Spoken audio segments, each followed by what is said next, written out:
This podcast is a member of the Voices of Wrestling Podcasting Network. Visit voicesofwrestling.com to hear the rest of our great podcasts, as well as show reviews, columns, opinions, and updates across the world of wrestling. To the highway in a brand new day. Over the rainbow, gotta let it go. So far.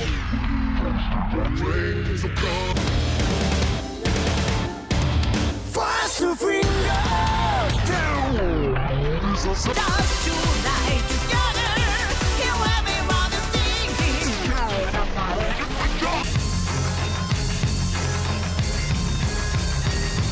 你看到我就怕，头皮发麻，我的手。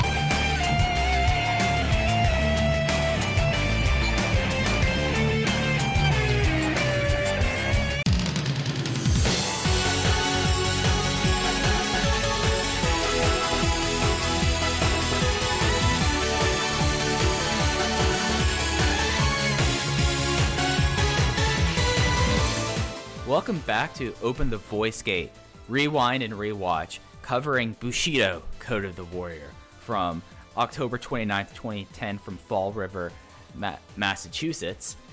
We are members of the Voices of Wrestling Podcast Network. You can find us on the Voices of Wrestling podcast feed or on our own dedicated Open the Voice Gate RSS feed on every podcast platform and application applicable. You can find us on Twitter at Open Voice Gate. I am one of your hosts. It's your old pal, Iron Mike Spears. I'm joined, as always, by my friend and co-host, Case Lowe. And Case, how do you feel about drafts? Because we are going to be talking about some draft picks tonight when we review the Bushido Code of the Warrior show. There is nothing I care less about in sports than the NFL draft because I don't watch college football. There is nothing that I enjoy. Well, no, that's not true. There's many things I enjoy more, but I enjoy a good NBA draft lottery because I think that is an exciting process. And there are there are not many more things that are confusing in sports than the MLB draft, the placement of it, and the way it can affect players of the College World Series, because it's at such a weird point in the season. To answer your question, Mike, I'm okay with drafts. I think they are a fun part of sports. I am okay with the morality of players getting drafted. I know last year when Zion Williamson's shoe exploded, there was talk about, not only should he never play college basketball again, but he should be allowed to choose where he plays. It's cruel that we're making these kids get drafted to a team. I disagree with that logic completely. Drafts are a part of sports. I'm okay with it. And Gabe Sapolsky in 2010, when wrestling was moving to the air quotes real sports build, decided to implement a draft into Dragon Gate USA. And Mike Spears, we are here to talk about it, and I am excited.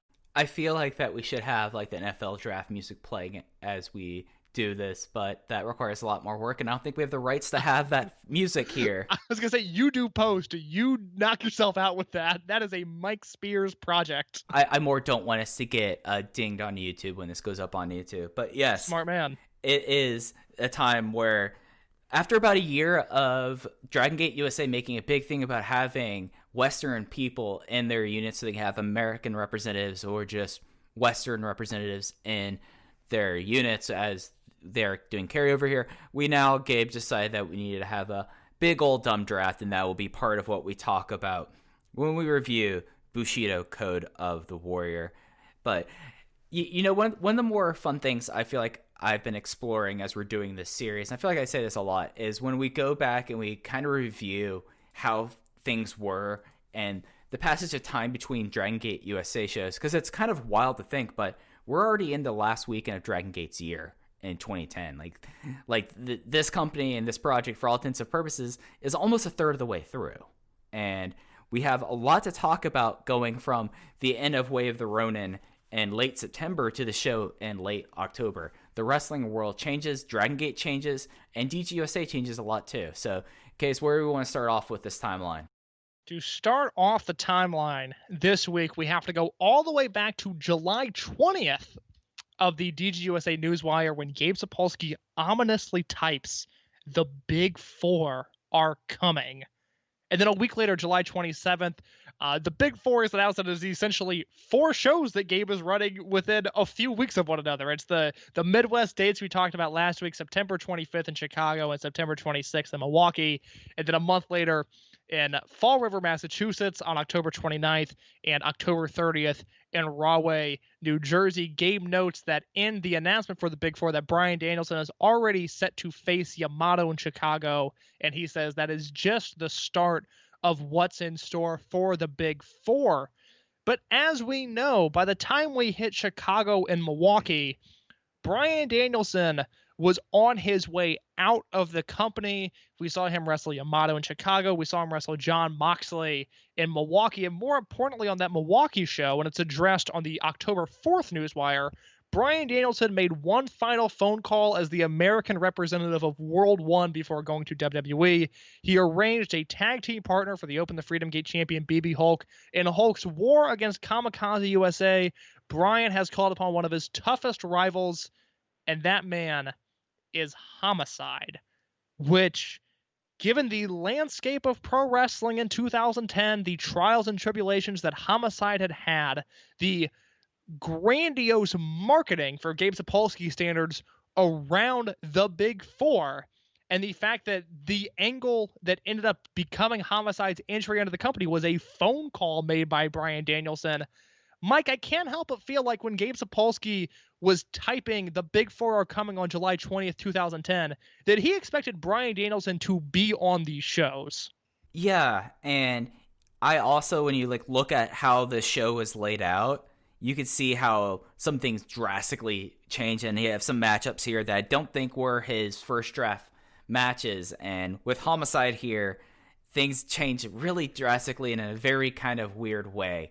I feel like on this show that ends up being a pretty weird show. So yeah, and also the idea of Danielson, just in kayfabe, calling up Homicide saying, "We hated each other for so long, but I'm about to leave the Indies, and I leave the Indies to you, Homicide." That's a wild overwrought phone call that would have had to happen in Gabe's mind canon. Yeah, it's again, the idea of Danielson joining World One, which is something that until I rewatched Enter the Dragon 2010, is something that I completely forgot it had happened. And then that was around the time that I was compiling notes for this episode. I saw the Big Four branding, and I couldn't help but feel like, and I don't blame Gabe, because the idea of Danielson returning when and where he did makes just as little sense as him getting fired in the first place. But it does certainly seem like Danielson was supposed to be on these shows, and not necessarily in Homicide's match on this show, but next week when we talk about the show that follows, it seems like Bryan Danielson should have been a body in the ring instead of Homicide. But alas, 2010 Homicide showed up, and in a way, this company was never the same. Yeah, this is not what I was going to call one of the cardinal sins when we talk about, but it definitely is something that happened on this show that when Homicide there, it just, Homicide's in Dragon Gate USA, and it's a very wild thing that happened. And he is a member of World One, which is, again, when you look up and down all the members of World One, the fact that now we have Homicide on this list, which sadly is not on Cage Match. They don't have either Bryan Danielson or Homicide under the stable World One, and I feel like that is a travesty, that is a miscarriage of justice, and I'll have to go figure out if the inmates can go update this for me. Well, because they should be listed, because it's not World One USA. There's a Kamikaze and a Kamikaze USA. It is World One, baby, and it is a international force. Not World One International, mind you, but rather the World One is an international force. And Bryan Danielson and Homicide should absolutely be listed on that group's cage match. It's a damn shame that they aren't. Mike, I'm looking at my notes right now. We have a cardinal sin to talk about next week on the show. So if you're listening now, be sure to tune in next week, because there is a Dragon Gate USA cardinal sin in my notes. But on October 4th, 2010, Gabe Sapolsky announces that he is sorry to report that Mike Quackenbush is off of the shows on 10/29 and 10/30 to give him time to heal an injury. Gabe says, "We will see Quack back in DGUSA again in 2011. Now, not to make this timeline full of speculation, but Mike, we never see Mike Quackenbush again. Yeah, we don't see Mike Quackenbush again. We have already seen the last matches for Gran Akuma, if I'm correct. And you are. And it seems like the Chikara Sekigun, which were such a focal point up to the Enter the Dragon 2010 show, start fading away. And knowing of these two individuals in Quackenbush and Gabe Sapolsky, I'm wondering what happened. And that's something that I don't care to speculate too much on this show itself, but it's just a very weird situation. This was also a time period with Chikara that Chikara was reaching its zenith, I would say, in its relevance in the wrestling landscape. So it's just kind of a weird situation that to this day still have not figured out what exactly happened and how this relationship kind of ended, because we would see Chikara people, we saw Chikara people on the show, and we'll see Chikara people throughout DGUSA going forward, but not as official Chikara people or Chikara Sekigun. Yeah, Mike, you wouldn't want to speculate on the business acumen of Gabe Sapolsky or Mike Quackenbush on this show. That's for your paywall show. That's for the rich people that have somehow survived this global recession that we're in. You want them to cough up money to listen to you besmirch the name of Gabe Sapolsky, and quite honestly, who could blame you?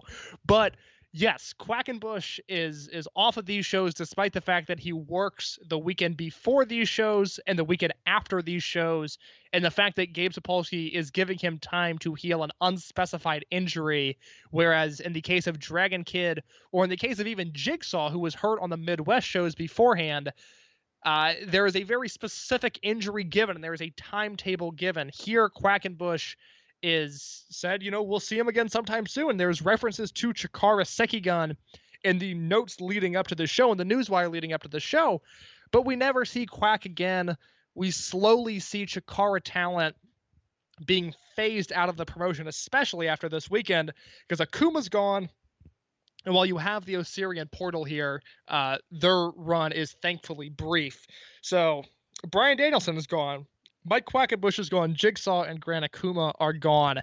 And so even a year after what is now the initial reset, because we're approaching a time where we're coming up on a year of no Davey and no Young Bucks and no TJP, the American talent continues to shift and slide, with old faces leaving, new faces coming in. Like on October 14th, when it is announced that Austin Aries has sent shockwaves to the locker room and he is coming to Dragon Gate USA. Gabe Sapolsky notes in that newswire, the uncertainty of the American talents when it comes to being a representative of a Japan stable has augmented the upheaval in the locker room. Brody Lee has added to the mayhem by running in during matches and doing whatever he wants, and so far no one has been able to stop him. We are sorting things out now. We will have match announcements for these shows in the near future. So Austin Aries is back in the fold after becoming the first two-time ROH champion, becoming someone that Gabe Sapolsky himself had debuted in the company. He was the guy that beat Samoa Joe in 2004 to end his legendary Ring of Honor World title run. But Gabe Sapolsky is out of Ring of Honor. Not only is Gabe Sapolsky out of Ring of Honor, but Adam Pearce at this time has been ousted as Ring of Honor booker, and the Lizard Man Delirious is in charge. And one of Delirious' first moves to cut costs was to book fewer people, which means that Austin Aries, as well as the Necro Butcher and Eric Stevens at the Dark City Fight Club, they were not going to be used, at least for the time being, with the impression that they would come back. But we see Aries here. We see the Dark City Fight Club a few shows from now. And, Aries had tension with Delirious despite wrestling him for basically all of 2010 in a rivalry in Ring of Honor. They clearly did not have a good relationship. So Aries goes back to the man that he trusts in Gabe Sapolsky. Yeah, and you covered some of this. There's a lot of observer notes on this that I wanted to touch on. So the initial announcement of these 5 guys leaving Ring of Honor came from the October 11th, 2010 Observer, which they say that the odds of Aries being brought back aren't good. Some things are happening. And then it's brought up about Delirious wanting them to be gone and repackaged, and in particular have Stevens out of the embassy. He would not really come back, and have Butcher go back for being the old Necro Butcher. There may be others gone after their current programs are up. They're also using less expensive talent like Mike Bennett, Kyle O'Reilly, and Adam Cole. We are told that between the move and cutting 2 of the 5 office employees, they're losing less money and won't have to resort as to mini sales to get quick cash into the company. Another note that was used on the same issue was there will be less fly-ins to Ring of Honor and only the top talent flying in and the rest driving. Things aren't just like shaking up in Dragon Gate USA. They're showing up in Ring of Honor. And the next observer from October 20th, it says Austin Aries, who is basically done with Ring of Honor, will be used as a regular and will start with the October 29th show in Fall River, Massachusetts. The impression is that he would also tour Japan. Aries had issues with the management, and ROH decided to make him one of the cutbacks they were making for financial reasons. So this is not just a big shift in the American talent in Dragon Gate USA. Ring of Honor at this time, and this would be like one of the big first cutbacks that they start doing a few before Sinclair Broadcasting Group buys a company from Kerry Silkin. But we're seeing this is we've talked about eras in independent wrestling. This really is one of the biggest dips that it takes before how things really turned out to end out the 2010s for independent wrestling. Mike, Austin Aries was no stranger to Dragon Gate in Japan. Do you briefly want to discuss the perils that he fell into while touring Dragon Gate multiple times? From 2006 to 2008, Aries came over at least once every year for the Wrestle Jam tours. But Mike, what was Austin Aries' time in Japan like? Because he never comes back to Japan, despite the speculation of the Observer here. It's something so Wrestle Jam was a big thing that they wanted to do for a while. And it was something that it was Wrestle Jam, Japan, America, Mexico, where they brought over all this extra talent. This is when Matt Sydal had tours. This is when Eric Cannon was member of Muscle Outlaws. And Eric Cannon's someone who's going to become a big name going forward on the show. But the big thing was with Austin Aries is that he was teaming with Roderick Strong, who I remember hearing even at the time was one of the what they considered was one of the few people they said cannot come back to Dragon Gate. And I feel that was part of the issue with that, was that he was lumped in with Roderick Strong, but they would have some Generation Next stuff going on there. He would be mostly doing stuff with New Hazard in 2008. And it's just one of those things that Austin Aries was never really featured as the big guy that he was in America in Dragon Gate. He was on for a good while. He was in the King of Gate 2007, by the way, defeating Naruki Doi, but he just kind of never really was someone that was seen as a big star. And unless you were alluding to something that I've completely forgot. No, that's exactly it. Well, I'll talk more about my overall feelings on Aries when we get to his match. I will say, Aries is someone that just doesn't have the type of charisma to translate to a Dragon Gate audience. I mean, not at all. The little bit of footage I've seen of him in the company just feels weird. He certainly has the talent to work with those guys, but he just doesn't fit in with that promotion. But I will say briefly as an aside, I'm looking at the January 16th, 2008 Wrestle Jam card right now. This is a show from Cork and Hall with names like Human Tornado, El Generico, Your Boy, Lupin Matsutani, Jorge Rivera, a tag match between Don Fuji and Masaki Mochizuki versus BB Hulk and Jack Evans, a 6-man tag of Shima Dragon Kid and Pac versus Shingo Yamato and Austin Aries, and a twin gate match of Speed Muscle versus the SAT Joel and Jose Maximo. I have to track this show down. It's a wild thing. This, in a lot of ways, how Fantastica Mania became such a big thing for New Japan. Wrestle Jam was kind of them doing their own thing, and it was kind of remarkable. You have these people that have these Dragon Gate tours, and some of them are people that just do these tours, and that's really it. Human Tornado was someone who did it. Chris Bosch did tours of it. It just was a very kind of remarkable thing that happened. They would change the ring skirt, and they would have red, white, and green ropes for it. It just was a really cool time. I remember watching through these shows, and it was just something that was kind of remarkable, because the Spanish announce team had a dream gate, or had a twin gate match. I mean, Roderick Strong and Austin Aries had 2 untaped ROH World Tag Team title matches when they were over this. Wrestle Jam was wild. Speaking of the Open the Twin Gate Championship, and specifically Masato Yoshino and Naruki Doi, we get an announcement on the October 15th Dragon Gate USA Newswire that says Speed Muscle is no more. Naruki Doi shocked everyone when he turned on Masato Yoshino on Wednesday night in Tokyo. This means Doi is out of World 1. He is now aligned with members of the stable that used to be known as Deep Drunkers, none of whom have appeared in Dragon Gate USA. That line made me laugh because there's a very, like, of course Gabe's not booking Deep Drunkers. And he knows this is a major development that has sent shockwaves through Dragon Gate USA. Mike, the birth of Team Doi. Tell the people why this matters. Okay. So, Case and dear listeners, you know how we said this was a really weird period for Dragon Gate through 2009 to 2010?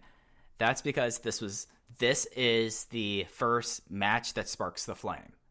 When Deep Drunkers disbands and Naruki Doi leaves World 1 and forms what would be called basically Team Doi. It would not have an official name. It just was colloquially called Team Doi in the lead up, as we're basically about T-3 months to the real start of Blood Warriors, which is one of my favorite times in the promotion. And Case, I would like to segue this timeline to another timeline, Case, as I'm going to talk about, just for a little bit, in case you want to interject, please do. I know we've talked about this a lot, but I don't know how much of this you've gone back and watched. What led to the destruction of World 1? World 1 still exists now, until basically May of next year, but World 1 becomes on its last legs because before Kobe World, so I'm taking us back to June of 2010, World 1 wins the Triangle Gate titles at Hakata Star Lane as Naoki Tanizaki, Naruki Doi, and Pac defeat the Warriors team of Shima, Gamma, and Genki Horiguchi. 4 days later, which might be one of the shortest title reigns in Dragon Gate history, World 1 is defeated by the previous Warriors champion team at a show and this is like a venue that they have not run in ever, and I'm going to try to read this off, and if you've heard of this venue, Case, please let me know. This was taped, the Osaka Kansai Television Nendemo Arena. No, not familiar with it at all. Yeah, so 4-day reign, and ever since that moment, there was a lot of bickering between Naoki Tanizaki and World 1, specifically Naruki Doi. Fast forward for a bit, there's bickering for a few months to the September 17th Tokyo Korakuen Hall show, which is an episode of Affinity, that there is a match where Hulk and Tanizaki lose against Deep Drunkers, but Dr. Muscle comes out and hits the implant, which is Naoki Tanizaki's finishing move, on Hulk. And Dr. Muscle tries to bring Hulk back, or Tanizaki back with him, but no, Tanizaki goes back with Hulk, and then Muscles leaves with the Deep Drunkers. The main event of this show was Nesca versus Speed Muscle for the Open the Twin Gate titles, where Naoki Tanizaki interjected in the final moments of the match and lost the match for Speed Muscle, and he finally aligns himself with Deep Drunkers. Doi and Hulk are pissed at each other because Hulk tried to help out here, but then it just is all coming to a head. World 1's in a bad place, and a match is booked for the next Tokyo Korakuen Hall show on the 13th of October. Deep Drunkers versus World 1. Loser must disband. In case, do you remember this title match at all? On the October 13th show? The September one, the Nesca winning the Twin Gates from Doyoshi. Yeah, that sounds like something I've definitely seen at some point. A lot of the 2009, 2010 stuff is stuff that I have maybe seen, but I'm not totally familiar with it. But no, what about this title match is special? It's interesting because this was like Nesca were they won Summer Adventure Tag League, I believe, that year. I might be wrong on that, but I think they did. No, they didn't, because we've talked about this before. And then Nesca were lone wolves at this time because they did not join Deep Drunkers, and Doyoshi was in the middle of a pretty big reign there. This was kind of like the Golden Age of Nesca, which is a really fun team with Kanessa and Susumu Yokosuka.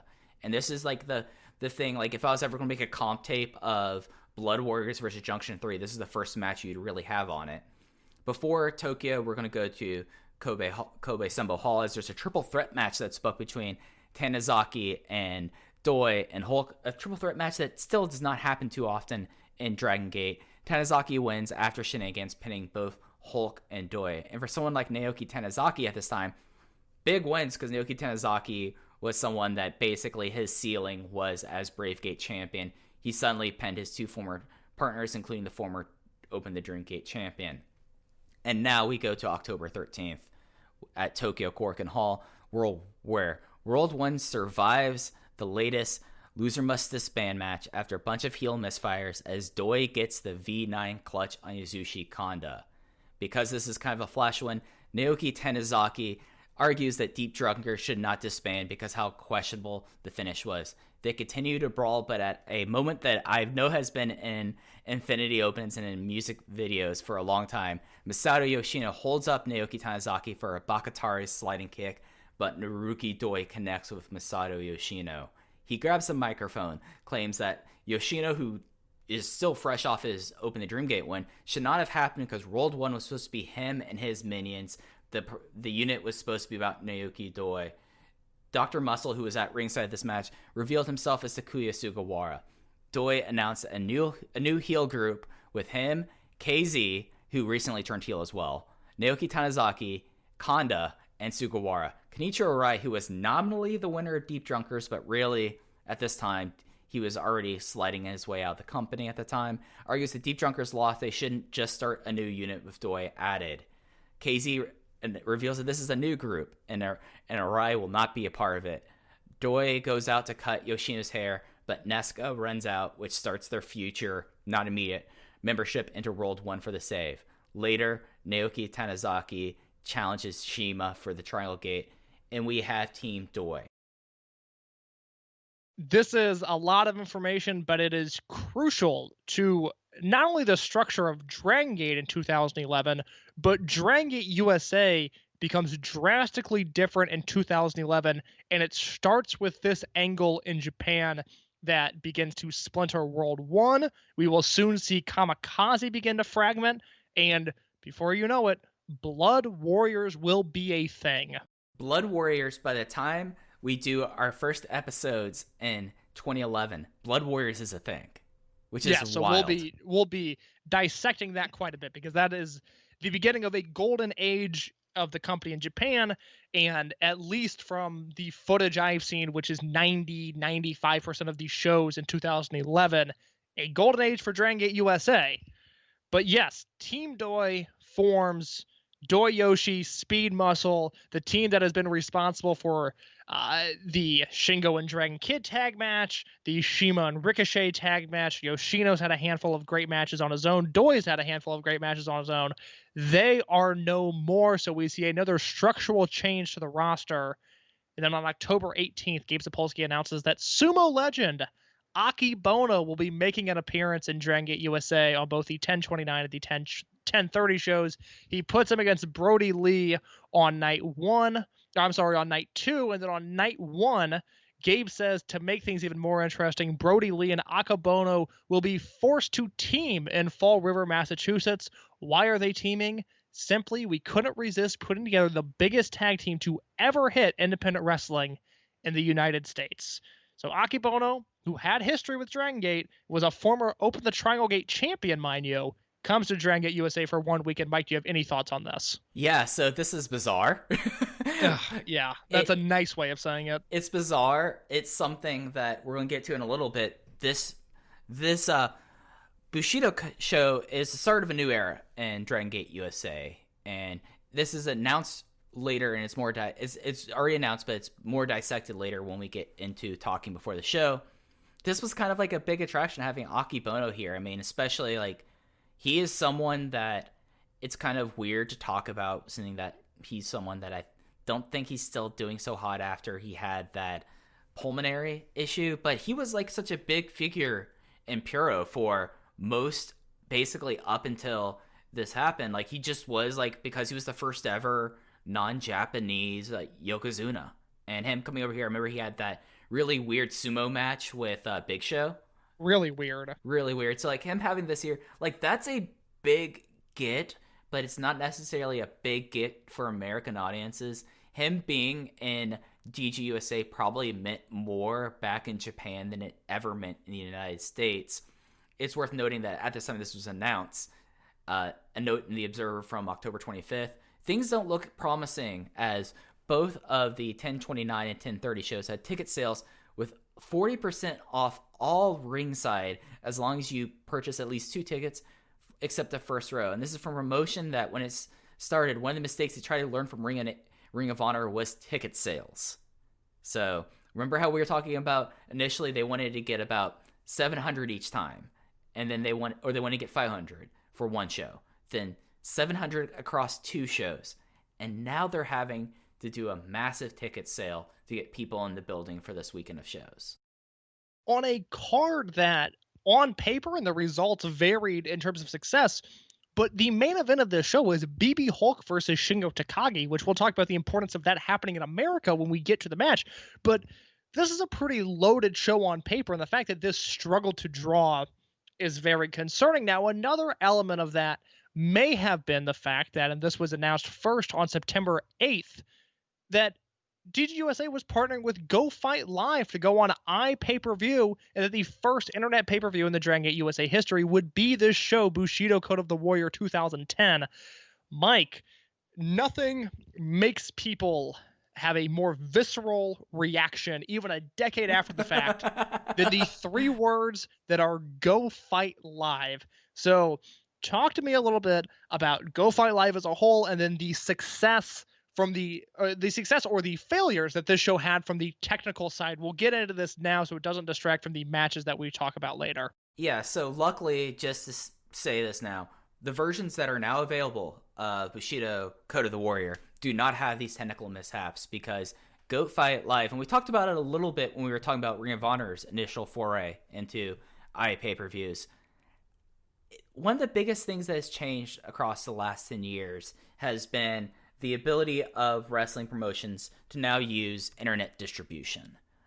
When this promotion started, pay-per-view, like having independent shows on pay-per-view was a huge thing.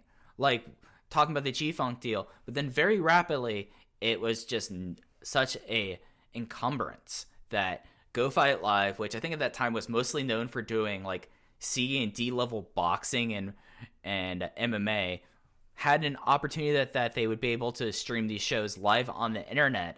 But this is a time before the smart TV. Roku, I don't think existed at this time. Apple TV was a couple years away. Like, we're talking about like the initial days of the smartphone. So what I did for a while, and I also did this because in grad school, like watching movies was easier for me because of fair use with education. I would torrent because it was not doing anything for this, and I talked to myself enough there that I could watch my movies on this. I built a computer to attach to my TV because the biggest issue that everyone had were these iPay-per-views. The connection was bad at the venue. People would have issues getting their computer able to. The quality of the feeds were awful.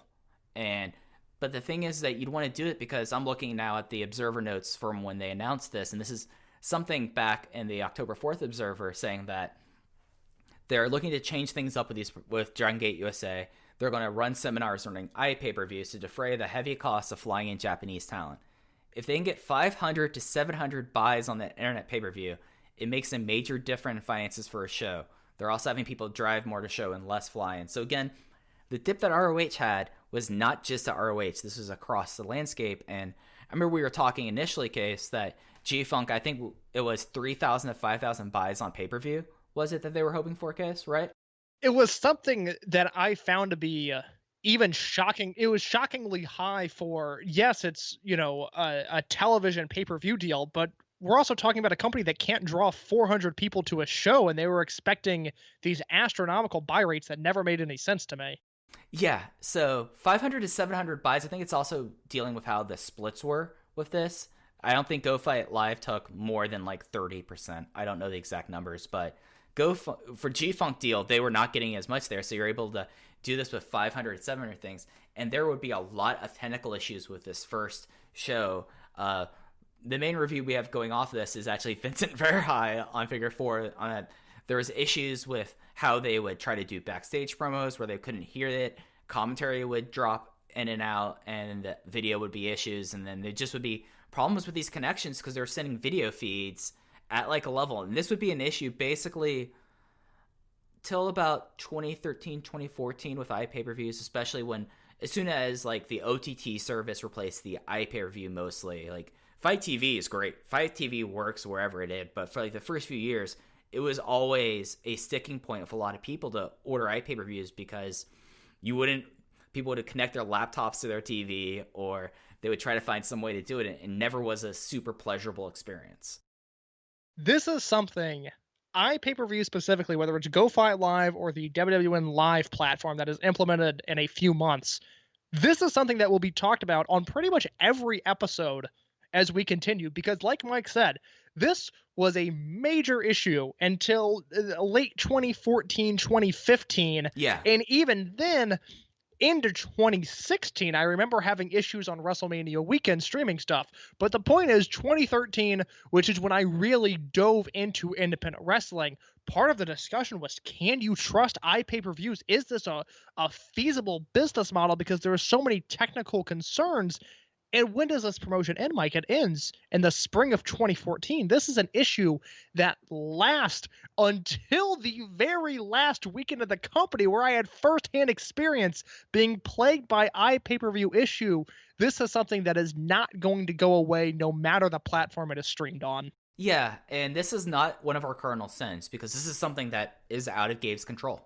Like, unless Ring of Honor struggled with it, the Smart Mark Video crew struggled with it. This was a universal issue at the time. Yeah, basically, the platform that worked the best was Ustream. When New Japan went on there and Dragon Gate went on there as well, like, Ustream was actually the best platform because it actually seemed to work and actually had some apps that you're able to put stuff on your TV with. But it just was like a big issue with that. I think I don't know specifically how the production really has changed, but I think that now people, because the big issue would be like, oh, the place has terrible internet.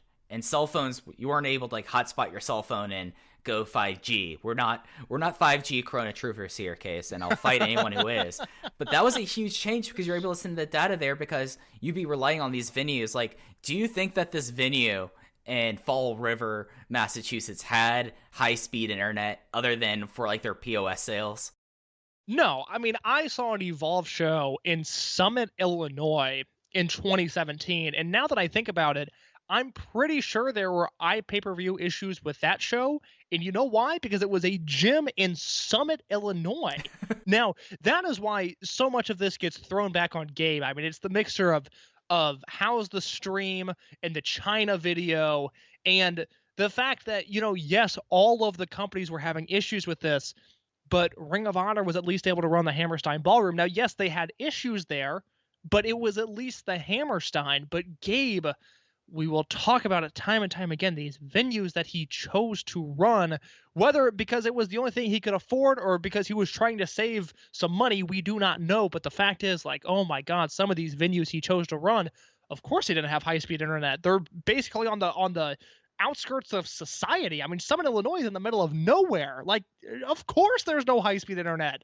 Ugh, boy, what are we going to do, Mike? I mean, it's something that, I still to this day complain when internet feeds have the audio way too high or way too low. Like, it's something that wrestling still has not gotten perfect yes. in a lot of ways.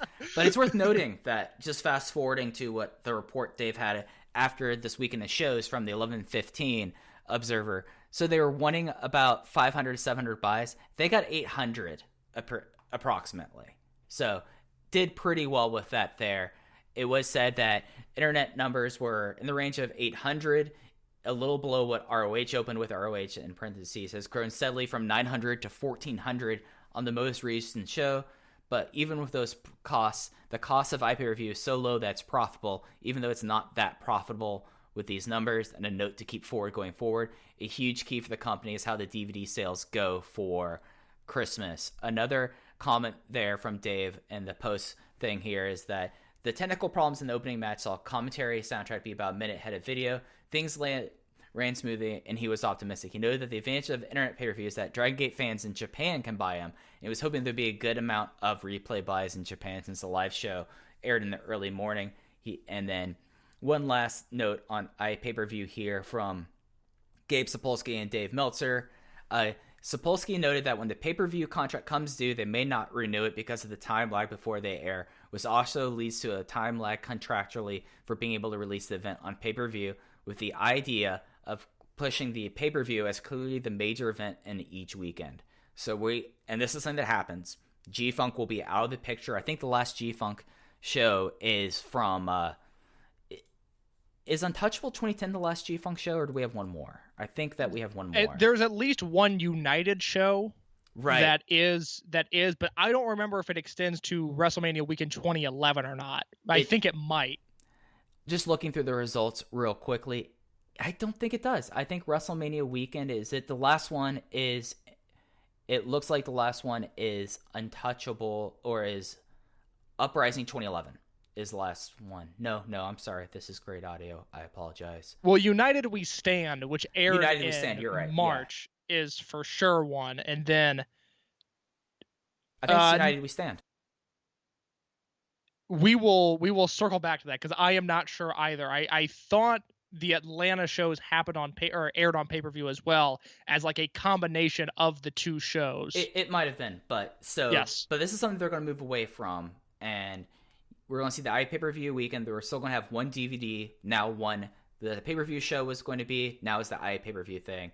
And then we have this kind of interesting quote here that, you know, I just think is kind of interesting. But a big interesting with iPay-per-views is piracy. It's a major issue with televised pay-per-views, as WWE and UFC right now average slightly more viewers on streams on their show than purchases. And that percentage is only likely to grow in the wrong direction, possibly very quickly as time goes by, unless someone figures out a way to get a handle on it. WWE and UFC hires companies to search them out and get them taken down as they're discovered, and UFC has filed some lawsuits, but it's right now a battle that both companies are losing more than winning. The smaller companies without money resources can't even fight it, but when a group of people get together, both because of reliability and better picture, it's just more comfortable to order a regular pay-per-view show. When it's one person, especially in this economy, with the high costs, that drives up iPay-per-view viewership. With an iPay-per-view, given the company producing it isn't going to knock down the streams, you get the same quality either way. DGUSA.tv had a very funny thing that, as someone who was in my 20s thought was ridiculous. I'm going to look and see if it's on the WWN website still to this day, of reporting piracy. Yes, I remember this. So this was a big thing, and you know, this is something that I do not think anyone really ever got a handle of, to be honest. I don't think that it's just proved to be too much problems. It's worse. There is no WWN terms of service. They do not have the report piracy here. They do have their official gift policy, though, on WWN now. God, what an awful website! As I logged on to WWN Live 2, just what an atrocity that is. But anyways, Mike, we've got one last note in the timeline, and that is October 26th. Well, actually, we should back up to October 18th real quick to note that there will be a stable draft. With each Japanese stable, they will be getting a draft choice of an American talent. Now, Gabe notes. I think I could hum that theme. No, I think that's good. I think that's legal. Gabe notes that if Chikara Sekigun were to be involved, they would stick only to Chikara wrestlers, so they are not in the picture. But on October 26th, Gabe notes that the stable draft is set for the live iPay-per-view. Each stable in Dragon Gate USA will add a new member, and a random drawing was held yesterday in the DGUSA offices to determine the order. The order is World 1, Warriors International, and Kamikaze USA. And, Mike, I am going to read to you the available talent per Dragon Gate USA as people that could be drafted in this talent draft. And that list is Homicide, it is Silas Young, it is the Osirian Portal as a unit, Johnny Gargano, Chuck Taylor, Drake Younger, Eric Cannon, Sami Callihan, who has not appeared on a show yet, only in dark matches, Rich Swan, Rex Reed, Scott Reed, and Tommaso Ciampa, the latter three of whom worked dark matches on this show. But my goodness, Mike, what a list. And then 3 days later, we get an announcement that World 1 has let it be known that they will take Homicide with the first overall pick in the Dragon Gate USA draft. Mike, what is wrong with drafting Homicide number 1? Well, a lot. This is the Dragon Gate USA equivalent of Ryan Leaf. Typically in drafts, you're taking someone old, past his prime, red flags of health injuries, attitude concerns, motivation issues. These are all things. I'm an Indiana Pacers fan. I have sat through drafts of Primoz Brezak, of David Harrison, of Sean Williams. These are people you do not know because they did not play in the NBA for that long. I have watched the Pacers draft numerous tall white guys that have been plagued by injury throughout their entire career. Drafting Homicide at number 1, I mean, Gabe, let's have some sort of realism in this wrestling, because that is Homicide to World 1 as the number 1 pick is faulty on so many levels. Right. I mean, especially after, if we're going to say that there was a amateur acquisition in Warriors International choosing Ricochet, you're going from Ricochet to Homicide. Ricochet to Homicide. This is the Peyton Manning versus Ryan Leaf draft. It is something. It is so. It's ridiculous. Like, why would you? It is so funny to think that, you know, BB Hulk is on the clock and he takes an aging overweight Homicide as his first pick. It is awesome. Homicide, who earlier this year was on was in the first match on TNA's Monday Night War that they tried to start and shot themselves in the foot immediately. Like, this is insane. Like, maybe it was that World 1 office, maybe it was that Naruki Doi did all the scouting.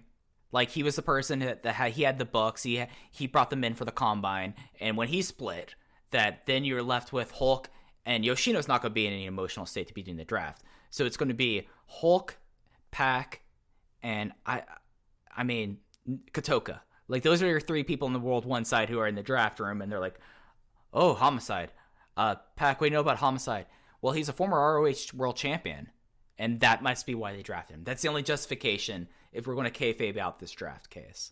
The fear is that maybe Masato Yoshino did do the scouting and that we got ourselves into a Matt Bush situation here. Our San Diego Padres fans are cringing at the name Matt Bush, who turned out to be maybe the biggest MLB flop ever. I mean, the unintentional comedy of Homicide being drafted number 1 is just so funny to me. But Mike, that is the end of the timeline, at least for me. Are you ready to break down Bushido Code of the Warrior 2010? You know, Case, I feel like I am. Bushido Code of the Warrior 2010 happened from the Police Athletic Center, or Athletic Club, pardon me. This is a venue that was a wild venue, but in Fall River, Massachusetts. It is the Police Athletic League Hall in Fall River, Massachusetts on October 29th, 2010. Case, the attendance as reported on Cage Match, which I'm willing to guess this is what DG worked it as, was 752 people. Dave Meltzer reported that this weekend both attendances were between 250 and 300. Yeah, I really liked this venue. It was a cool venue. It reminded me of like the old gym that APW on the West Coast used to run, kind of that warehouse with the balcony. Like, I enjoyed the look of this place a lot, but I don't think it's possible to fit 750 people into that room. So I'm going to trust Dave's number here. When I watched this show, I did not do the research into like the attendance on this. So when I saw 752, I was like, oh, right, they did okay. Then I watched the show and I'm like, there's no way that they got 400 people in here, let alone 752. It reminded me of, and I know that you weren't really watching Chikara this time, they used to have this venue called The Staircase that looked a lot like this, that you basically had a stage you came out of, and then the ring was on the venue floor. And it was really kind of compact and cramped, but that's what this kind of reminded me of. And they ran that building a bunch, didn't they? Oh, yeah, that was one of Chikara's big venues. Okay, yeah, I know what you're talking about. Yeah, no, I can see that. So it's just, you know, like, I think they do go back to Fall River after this. Or do they move already? No, they move to Revere next time through. So this is the only time that they are in this. They move to Revere, Massachusetts in the Wonderland Ballroom after this. So not a great showing in Fall River. We have the matches that were the dark matches, your bonus card for this show. We had 3 of them. This show, a lot longer than previous Dragon Gate USA shows. And I would imagine that if you were in Fall River, Massachusetts for the show, you were in there for a while because you had a 7-man fray match. So no more freestyle. We have the fray back, but we'll have the freestyle later on the show. Sami Callihan defeats Caleb Conley, Cheech, Rip It Impact, Shane Smalls, Silas Young, and Tommaso Ciampa.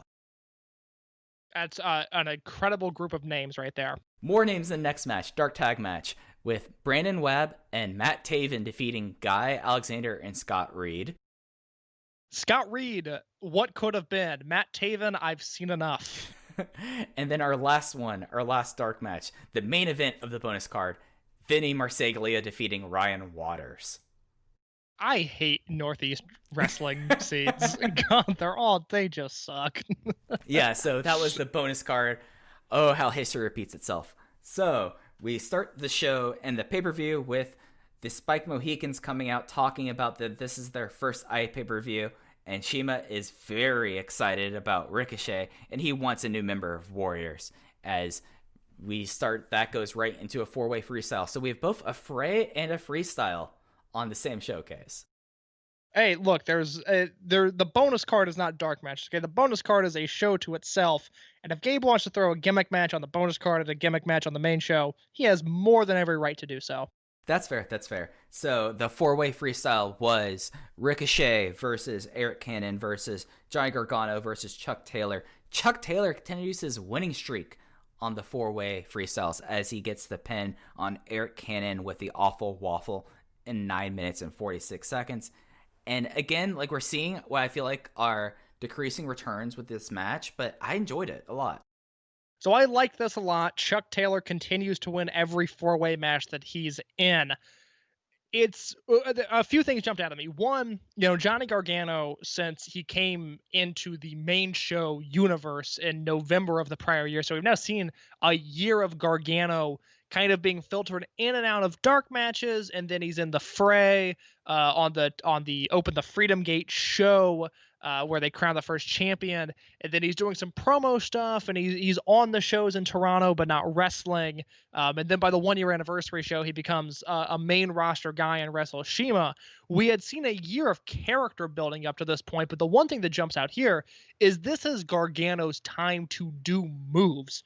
Gargano ups his work rate by 3 times what he was doing previously, and it's really exciting to see because the spotty Johnny Gargano is someone that I don't really feel like was present until this match. And as a whole, it's not the 4-way from Philly. I think it's better than the Chicago 4-way that there was because it starts really big and it finishes really hot. There's a small little gap in the middle there, a minute or two, where I don't know if somebody got hurt and it threw off the timing. I don't know if they just ran out of ideas. But the match comes to a lull around the 6 or 7 minute mark, and then it picks back up and the finish is good. But, it's not the Philly match, and as time goes on, I speculated on the Philly show, maybe this should have been like the Ladder War where Gabe just never booked another one.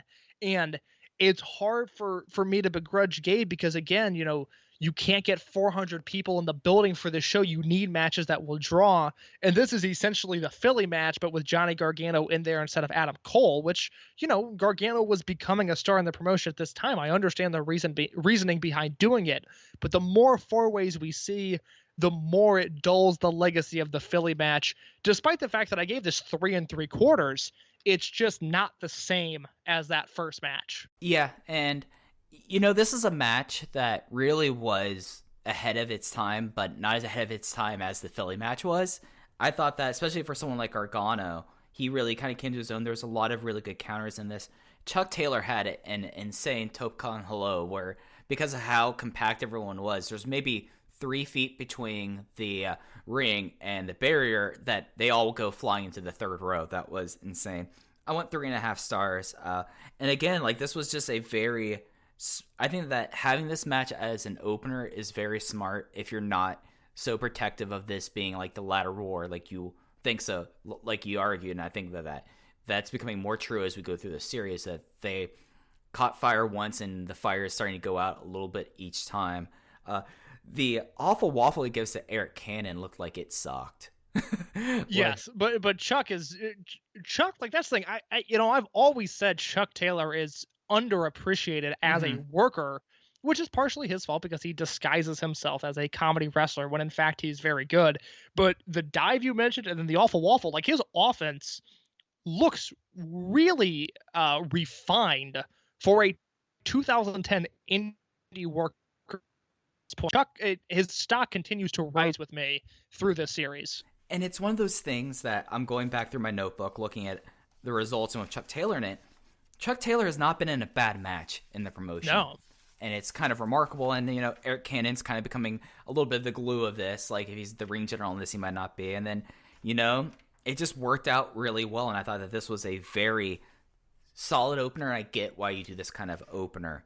And then that led into the post-match where Shima was very impressed with Shima with Chuck. He said he was very good. And he asked him to join Warriors International, which I guess they had the next pick. We never really had clarification case from Gabe on the news wires of, since World 1 already picked, that meant they were off the board, and now it was Warriors International, I guess. Yes, yeah, it would go World 1, Warriors, and Kamikaze in the draft order that Gabe had created. So technically, Shima was in his right to attempt to draft Chuck Taylor here. He was on the clock. However, Chuck says that he pulled himself from the draft. Chuck Taylor is no longer in the draft pool.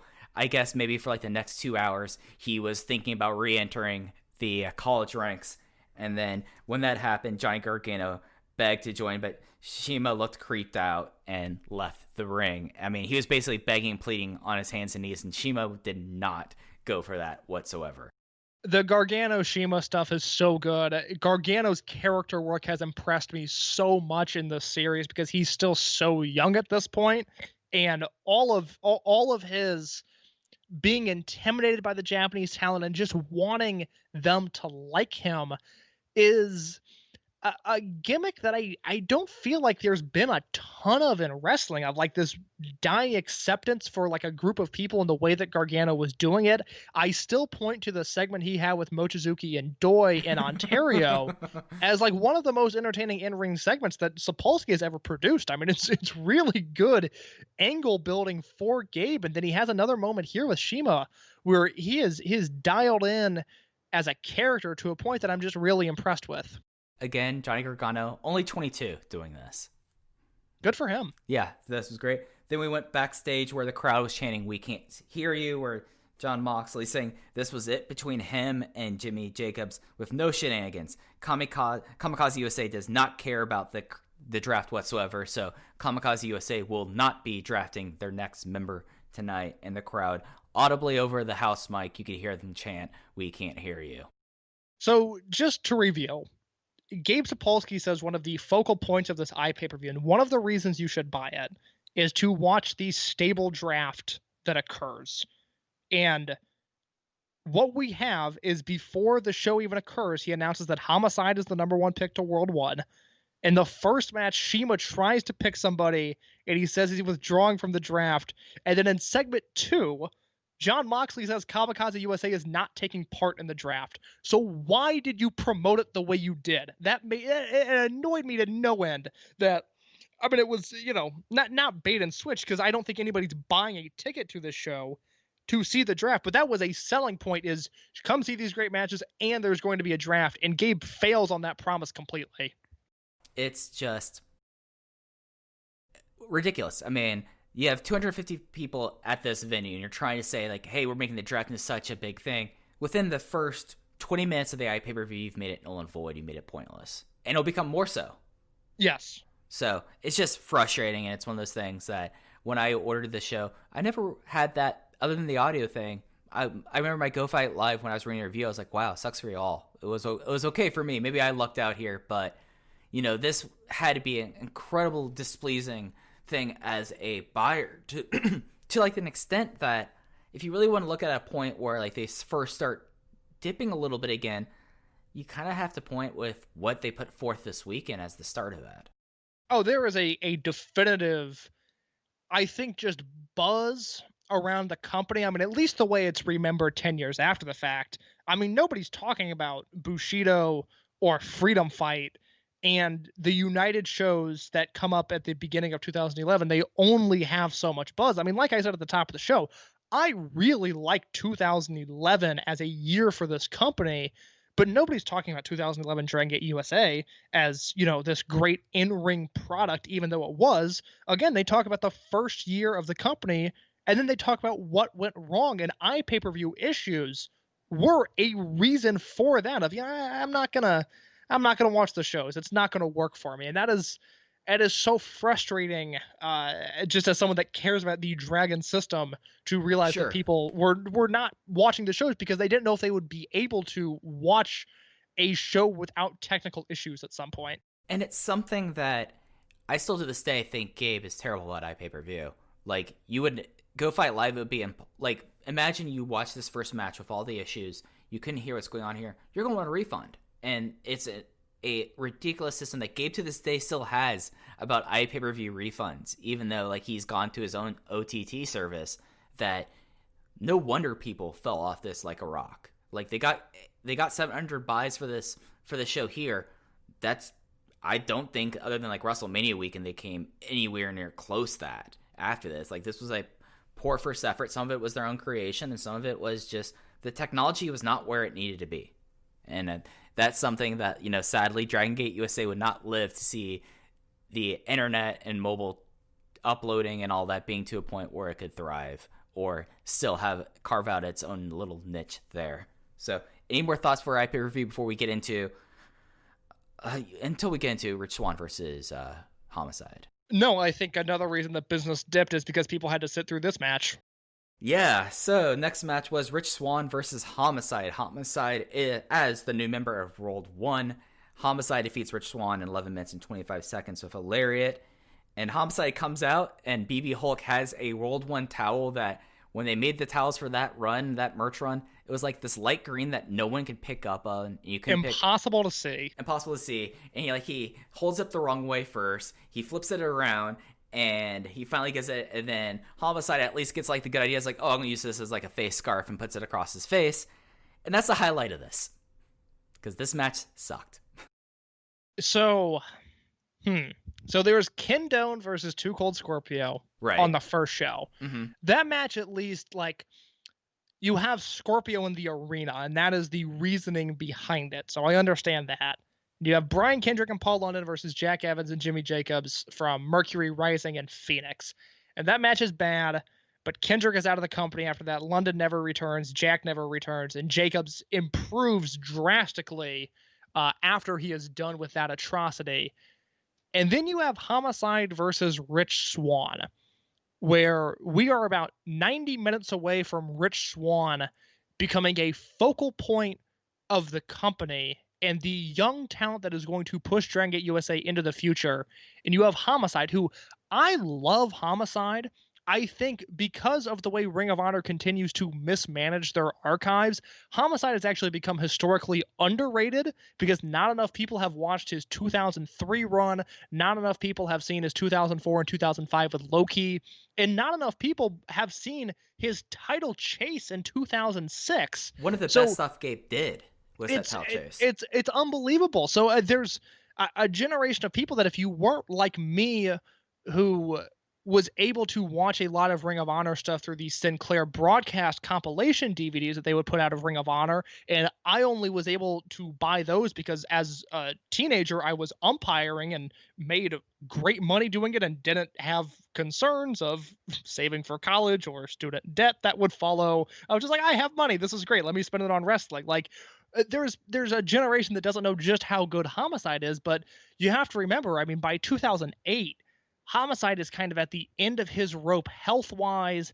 He's struggling to motivate himself in TNA, and who could blame him, because LAX, like the original LAX, is still one of the most interesting and in a way innovative, just because nothing in wrestling has ever felt like that original LAX. And it was just like, Samoa Joe. It was squandered by just abysmal creative, and TNA is such a black mark on American wrestling because they never have succeeded at anything. And it's so frustrating because they had so much talent in their primes. But Homicide is, a shell of himself by 2010. And before this, he had worked a few Ring of Honor dates. He worked Tony Kazina. He worked Necro Butcher. He worked Kevin Steen. He worked Kenny King. And none of those matches were very good. And then he comes in here, and oh my God, this match never ended. And the issue is that it's not one of those like veteran versus young lion matches where Swan gets the shit kicked out of him, but he's able to fight and he has some hope spots and he comes back.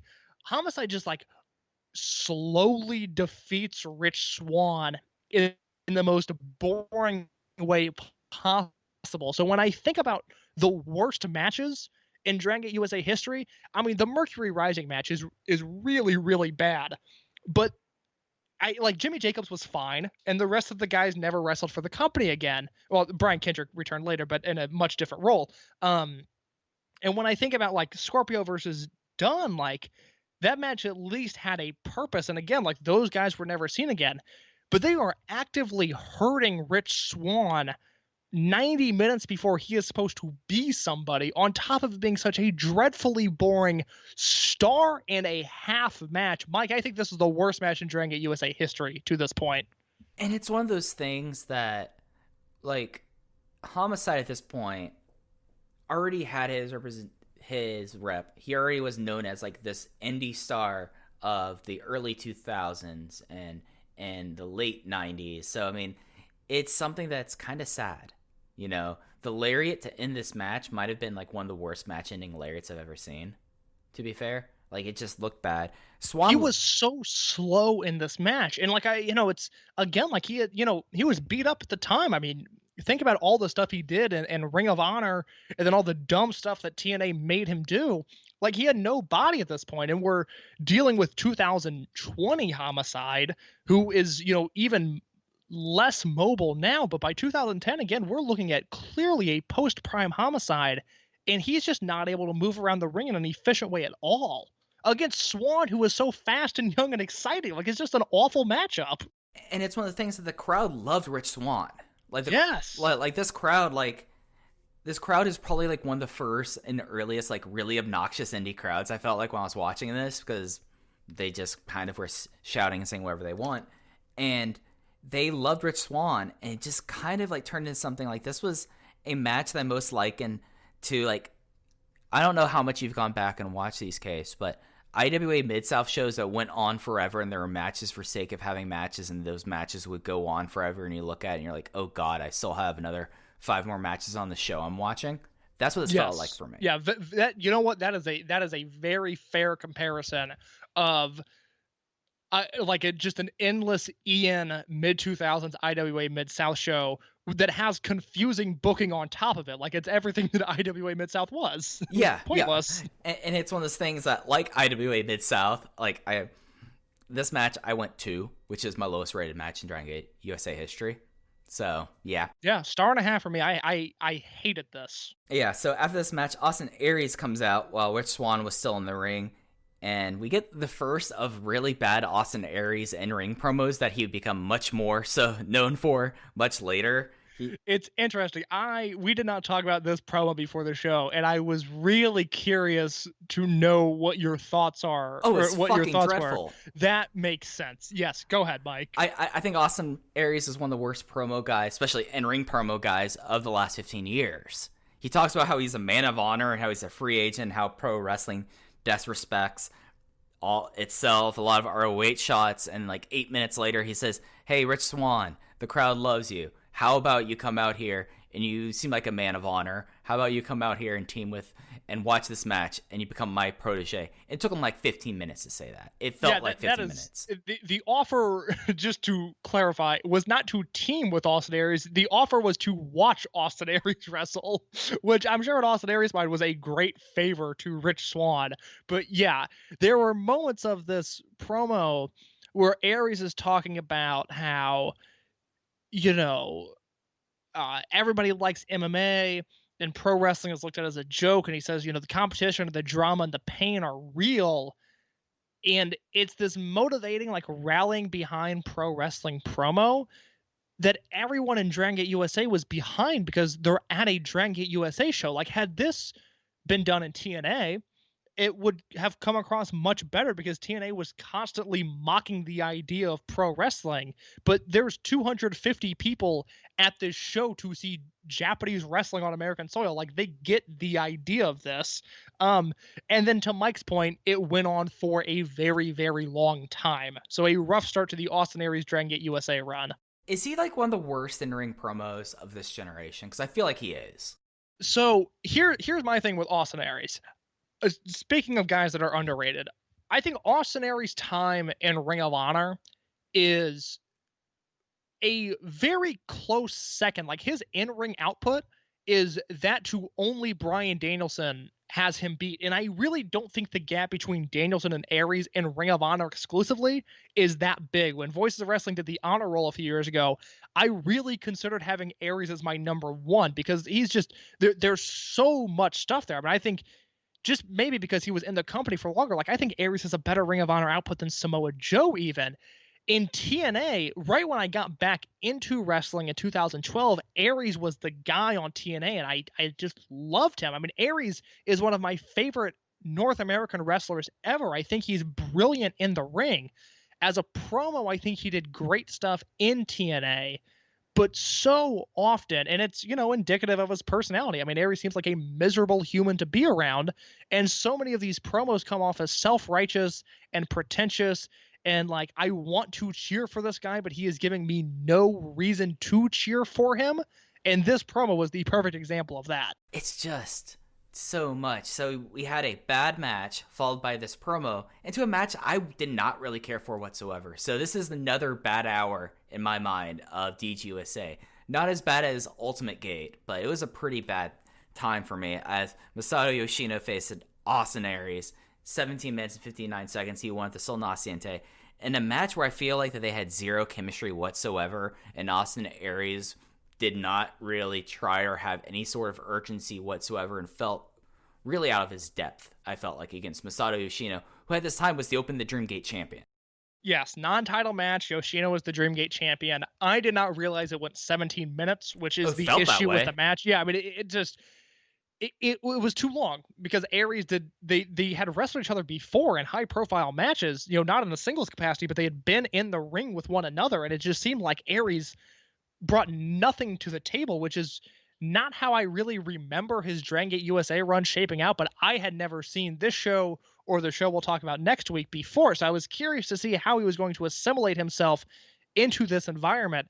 And here, like, there's moments where I think Yoshino is really interesting. There's a moment where Yoshino's in the corner and Aries goes for his drop kick in the corner, and Yoshino kind of kicks him away out of a drop kick, and it looks really violent. Like, it looks really good, and the match is able to pick up some steam from there. I went 3 1/4. It's just, it never got going, and Aries and Yoshino are two guys that I think thrive off of intensity in these short, intense burst of offense that looked like they could kill a man, and they just never got to that point in this match. It just felt unusually flat for two guys that I really enjoy. Yeah, it just was flat. That drop kick was awesome. Like, that was like my one positive note I had down here was, okay, so this missile, one man, it was like he was doing his missile senton, but it's the one person, and he wrecked him with the drop kick. It was awesome. But yeah, I give this 2.5. Yeah, you're really down on this. It just is something that, like, I liked. Something else a positive. Lenny Leonard here covered the World 1 split as well as one really could at the time. Lenny by this point is dialed in. He's a very, very good announcer. And he did the show solo. Yes. He was solo on this one. But it just was something that, like, it felt like it had a slow pace opening. I was like, oh, so they're going to work this like a Dreamgate match, and this is going to, like, have the build and build and build, and it never happened. And at that point, it was like 15 minutes in this match. I pulled up Cage Match and said I'd slide another 3 minutes in. I was like, well, this sucked. And then I wanted to move on with my life. Like, nothing in this match was bad. These were just two guys that I don't know if they communicated what kind of match they wanted to have, and it just came across as incredibly flat on screen, save Masato Yoshino's great dropkick. Yeah, it was a match that existed, and then the angle after the match where Austin Aries offers Rich Swan his hand as some sort of unity, and then Swan fakes him out. It makes Swan getting squashed by Homicide that much more upsetting, and then it makes that Aries promo and just how long it was even more frustrating, because now we're taking time to get nowhere.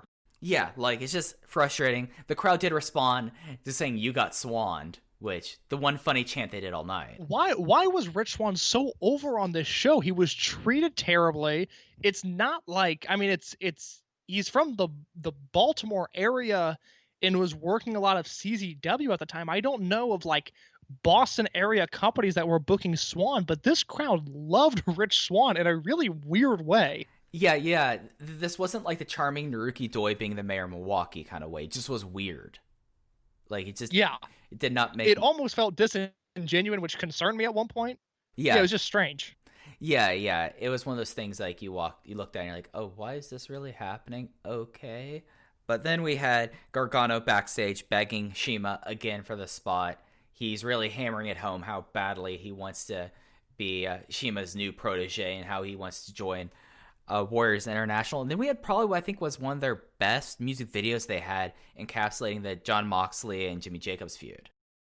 So this video starts off with like movie maker quality black and white filters. And This was very low rent. I was like, oh God, no, we're gonna get a black and white promo video with some neurosis in the background. Like somebody gave Gabe some editing software and we're all in trouble. But once the bad filter fades away, this is an excellent video package where they mix the audio and the different sound bites better than literally any other Gabe production I've ever seen. And by the end of this, I was delighted that they did the video because it was really fun to watch. Yeah, this was a super solid video, and the way that they ended the video with the two of them was kind of wild. There's another music video that happens later that has an even more wild use of movie maker transitions, but I thought that this was a really solid one. This went into the I Quit match between Jon Moxley and Jimmy Jacobs, of which Jimmy Jacobs won the match in 12 minutes and 28 seconds by submission as he repeatedly hit Jon Moxley in the groin with a spike, which I thought was tastefully called by Lenny Leonard. There's a lot of ways that this could have came off as crude, but he was like, no, he's hitting him in the groin with a spike. I wouldn't want any part of it. And this was a really fun hardcore brawl and whole lot of blood in my like Jimmy Jacobs is a all-time great bleeder, and he was coated in this. A shocking amount of blood. I mean, really, really gushing from the head. I mean, Jacobs, in a way that I mean, Jacobs bled a lot in Ring of Honor, and at times in a very violent way. But I don't remember seeing him just gush blood like this before. And, you know, Moxley fed off of that. It's a really, really fun brawl where Jacob starts the match by doing a dive from the balcony onto Moxley. And then there's not a lot of time-filling spots in this match. It is a pretty consistent brawl where they rely heavily on the railroad spikes that Jimmy Jacobs, you know, it became such an infamous part of his character. And then, like you mentioned, the match ends with the repeated spiking in the groin. There was a part of it's like, you know, I'm not super into brawls. You know, 3 3/4 seems fair. But then I thought about it, and just the clear and concise story that was told, the way they wrapped up this feud, and just the effort they put into this match. This is a 4-star affair, just because they really executed a vision that they set out to accomplish, and I really appreciated that, especially after a handful of lackluster matches. Yeah, I mean, Jimmy starting with the balcony dive after what happened leading up to this was the right way to start this match, and it instantly like really got the crowd into it. And I mean, the only stuff they did other than brawling were the spike spots. They had a chair, and then Jimmy had a belt tied to his boot that he took off, and he ended up being hogtied by it. Really effective with like the amount of minimal gimmicks that they were using in this match. Like they're like after they started bleeding, it just turned into the two of them just brawling a whole lot. Jimmy not being able to protect himself, somehow getting a hogtied end times, which was wild. And then the finish, like this was a very effective thing. I went 4 flat on this as well, and I thought that this was a much needed thing to happen on the show, and shows, you know, I felt like that as we started the series, I was a little bit down on Jimmy Jacobs coming in here, but this feud of Jon Moxley turned out to be a really effective feud at the end. Really good feud, and the promo that Jacobs follows up with, it's like, oh my God, I think I want to see Jimmy Jacobs win the Open the Freedom Gate title. He talks about how, you know, he was done bleeding, he was done jumping off of stuff, and his comeback wasn't complete until for the first time in his career, he would win a major singles championship. This was a really phenomenal, like 15-minute segment from the start of the match to the end of Jacobs' promo. I was so into this. And when Jimmy Jacobs is good, I love him. And it's unfortunate that he has been categorized as a brawler and as this like demonic cult leader at times, because I really don't have interest in that. I have interest in Jimmy Jacobs as a human and as a wrestler, and he delivered that sort of feeling in this promo. I thought it was just outstanding. Yeah, it was just one of those things that you watch and you're like, okay, he's found a way, and they've told a consistent story with him that's been very compelling, and now you're like, hey, he was not going to focus on anyone else but Jon Moxley until he defeated Jon Moxley. He definitively beat Jon Moxley, and then he was able to move on into bigger things. Now he's like, hey, now this is my next goal. I want to be able to say I did this. And I thought that that all was incredibly well done. I thought that was a great thing from the music video to the end. Really kind of re-stoked my interest in this show. After the match, we had a Sami Callihan promo, which was something. He was doing TikTok in 2010. He was going tick-tock, and he's sad that he won't be drafted. He says he's very anxious about it, and he says that he will hurt people if he's not drafted. And a completely useless 2-minute thing that at the time I would have been like, why is this geek on here? But it would lead into bigger things down the road. Part of it is just a personal aesthetics clash. Yeah. Where I'm sure Sami Callihan probably loves a band like Hollywood Undead, or just some shitty mid 2000s alt rock, like a Breaking Benjamin type band that if that's your thing, that's fine, but I just have no use for it.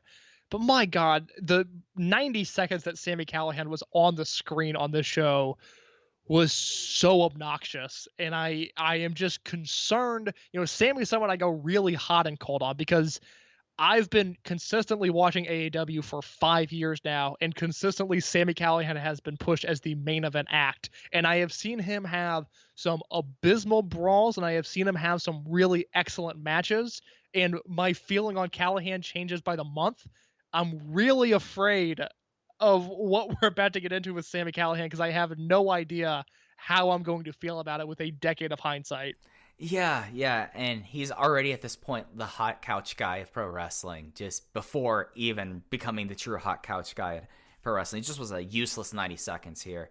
And then we had the Syrian Portal versus the biggest tag team ever on the indie scene, which, I don't think that's true, but we'll go with that. Akebono and Brody Lee, where Akebono and Brody Lee pinned both members of the Syrian Portal after a double slam. And I have 2 notes on this match case. My first note, this was weird. And my second note, Akebono has a very I'm here for the paycheck demeanor on this that I found very amusing. Mike, my only note on this, because I hated this match. I didn't rate it. If you go to the WWN Live YouTube channel and you filter the videos by the most popular videos, you will see a full match between Keith Lee and Matt Riddle, a Cody Rhodes promo from Evolve 66, a free match between Velveteen Dream and Orange Cassidy, a video where the title is Daniel Bryan kicks in Dean Ambrose's head and swears about it, and the most popular video 10 years after the fact on the WWN Live YouTube channel is a video titled Most Illegal Thing I've Ever Seen in Wrestling History with a Fat Guy. And it is a clip from this match where Akebono is hypnotized and attacks Brody Lee, and I hated this so much, but I love the legacy. Well, you do know why that's a thing. Why is that? Oh, wow, now I'm going to feel really old. Okay, so look at the time. I'm assuming you have the YouTube pulled up right now. Look at when that clip was actually posted. Yes, it was, if you go to the video, it's February 4th, 2011. Yeah, so right before this, there was a clip of the Assyrian Portal doing their dumb charm and dance thing in CZW that became very viral. If you search the most illegal thing in pro wrestling, case, take a search on that on YouTube right now. God, this is... Play along at home, folks. This is the fact that this is Chikara's legacy is very unfortunate. Wow, the most illegal move in the history of professional wrestling, a video from 9 years ago that has 5 million views. Yes, this became a viral thing in 2011, and Gabe was trying to capitalize on it.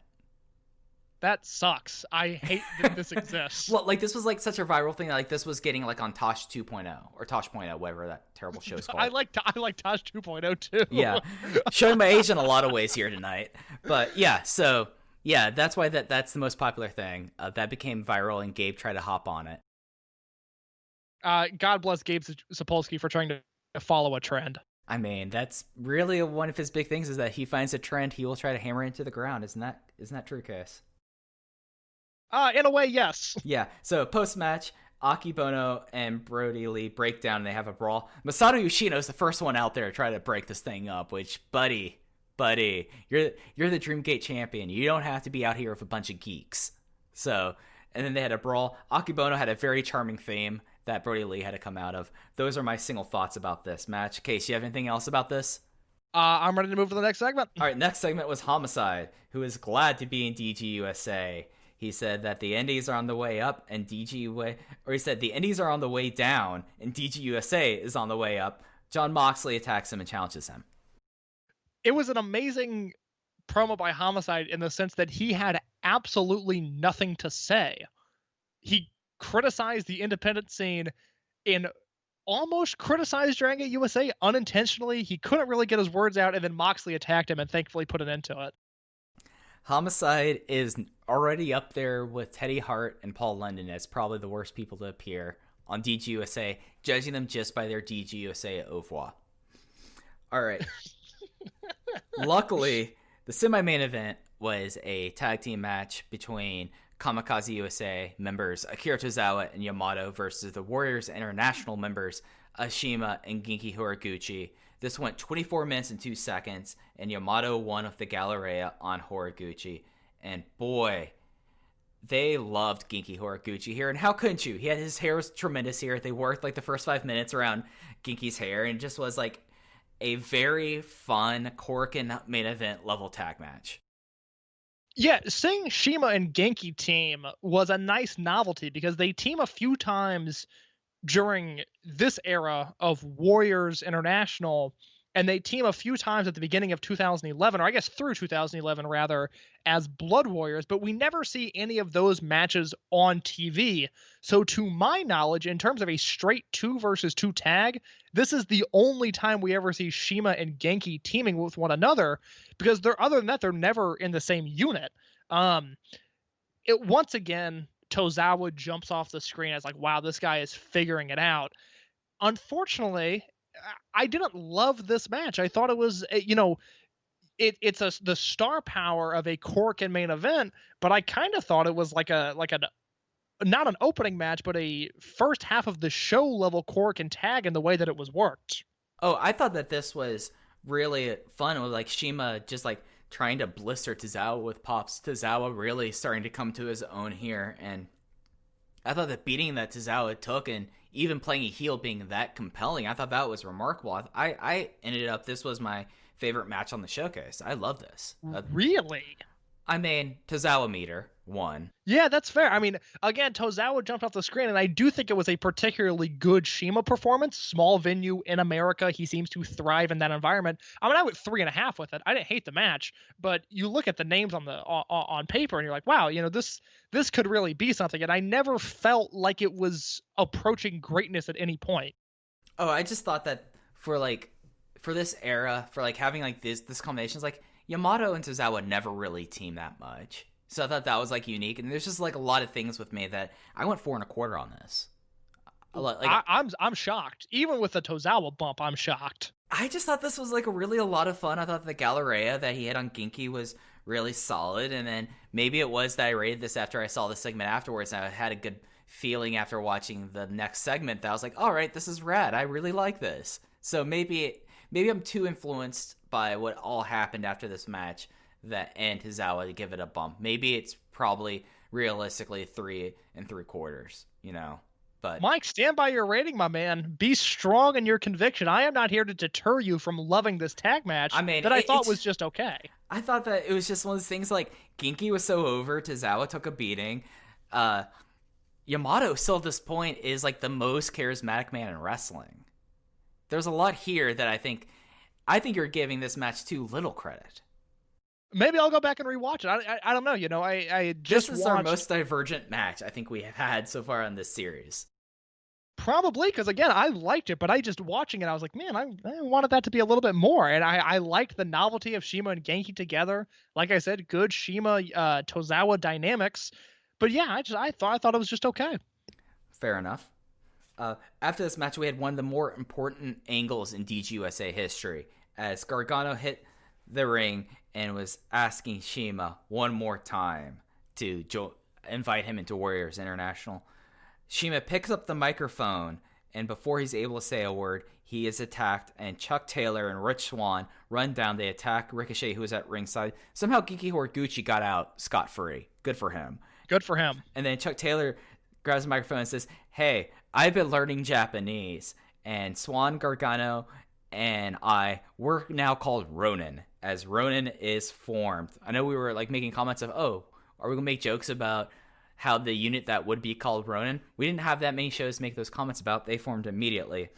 And then Shima says he has a new man in Warriors, and Brody Lee. So then Brody Lee comes down, clears house, and then they chase Ronin out of the building. And this is one of the more important, I feel like, in-ring segments in the history of DGUSA, because this is their first American-only unit. You have Johnny Gargano, who, this is like a key part of his ascent, as we're going to see over the next few months. Gargano is going to really start ascending up the card in his importance. And then Chuck Taylor, again, give Chuck Taylor a microphone, he's going to see something amusing. And Rich Swan was incredibly over in this crowd, and it came off on screen that this was such a big moment. So a lot of my thoughts on Ronin can be put into the next episode, because we're going a little long, and Ronin's not going anywhere, and we'll see them wrestle as a trio for the first time on the next show. So I will save my thoughts on the genesis of the unit for that show. Although I will mention, I thought this in-ring came across well on the Ronin side, but Mike, am I missing something? Did I forget something? Why is Brody Lee now a member of Warriors? Doesn't that go against everything his character had been gunning for since his debut? Yes.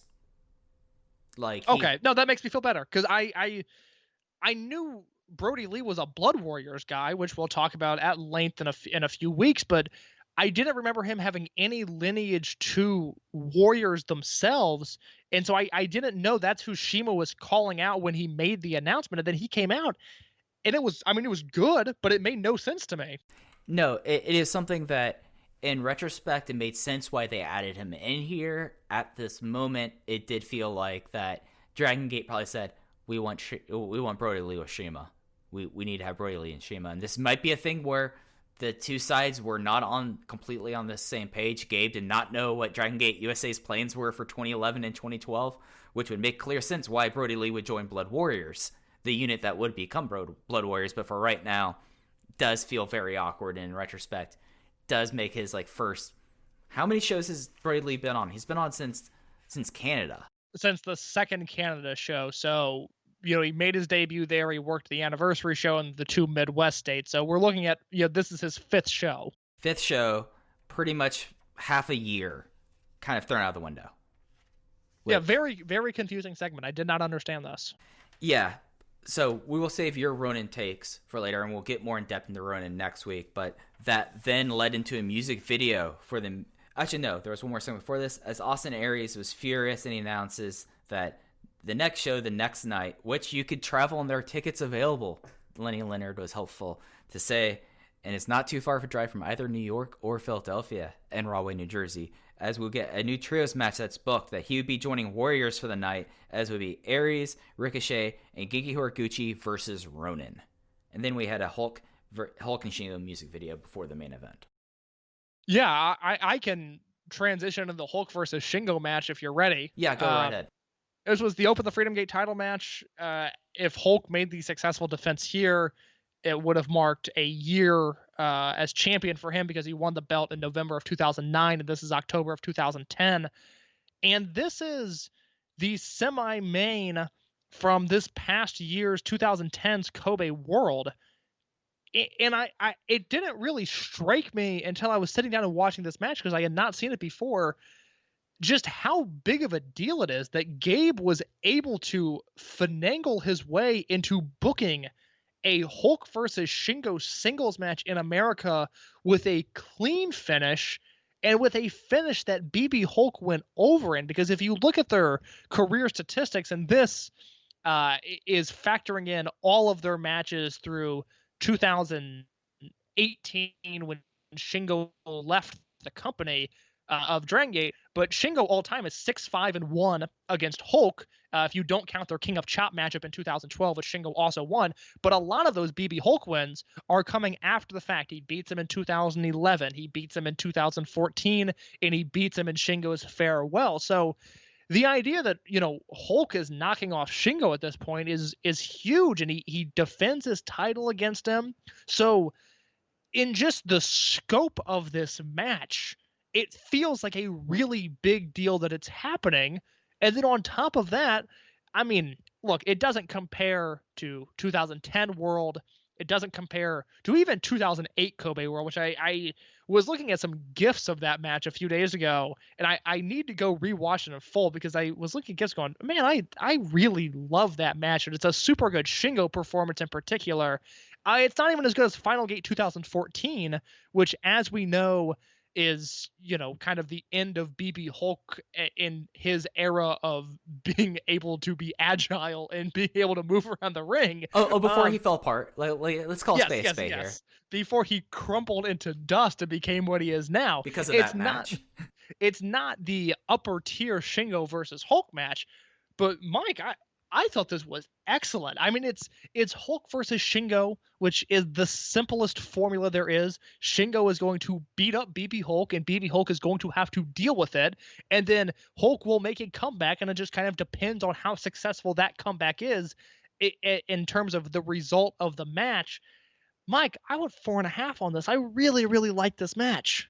This is a match where maybe it is me putting in the context of the overall feud, where this maybe other than the Kobe World match, which I think is kind of unfairly 2008 Kobe World match, where it's kind of unfairly maligned because of the expectations that was put on them at a way too early stage. This was great, 4 stars for me. I thought that this was something that this was the one match that the crowd seemingly was down on, and that hampered it. And I felt like that the finish was really cool. The fact that they did all this play to the EVO, where Hulk does an EVO on the apron, and it is one of the more gruesome looking things. And you see just out of the corner of your eye, Masato Yoshino in Hulk's corner just cringing. And I thought that was remarkable. And I thought that it was set up very well. The finishing stretch was great. It was something that with this feud, I came away wanting.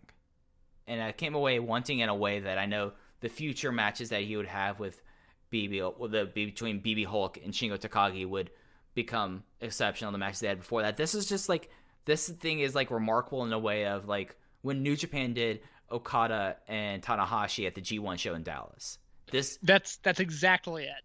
It is a touring match of a legendary feud, yeah. Which means the bottom, the lower rung of greatness is still great. Yeah. But you're stripping it of some contextual factors and you're putting it in front of a different audience, and it's just not the same.